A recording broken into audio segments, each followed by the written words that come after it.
Greetings, citizens of the world, and in particular the people and government of Morocco. This is anonymous.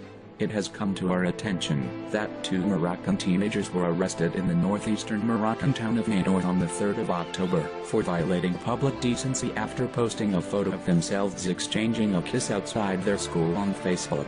A third teen was held for merely taking the photo. This injustice against a few teenagers represents a more general and grave injustice. Their trial is to be held on November 22nd, and leading up to this trial, Anonymous will be watching, ready to respond. This senseless attack on an innocent expression of young love in a country notorious for the domestic abuse of women is a sick and twisted mirror image of what the Moroccan government should be focusing on instead. If these teenagers had kissed outside their school in front of witnesses and there had been no photo on Facebook, would they have been arrested? Most likely not.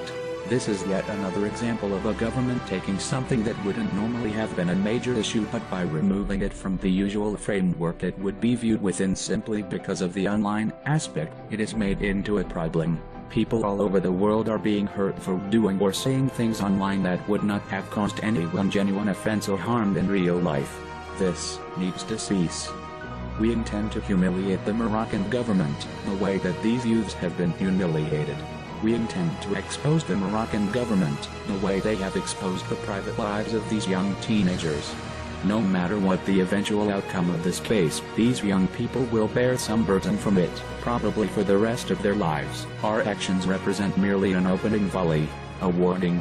No matter what governments may believe behind closed doors or in the antiseptic and sanitized conditions of courtrooms, this is our internet. It is ungovernable, dirty, wild and vicious. We have every intention of fighting tooth and nail to keep it that way.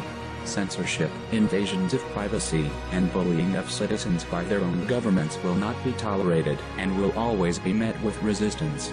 Drop the charges against these teenagers. Pull back from the brink of the unbelievable 2-year sentence they could be facing for simply expressing affection for each other, and we will also back down. Continue down this road, and we will rip through your government servers, leaking and deleting as we go.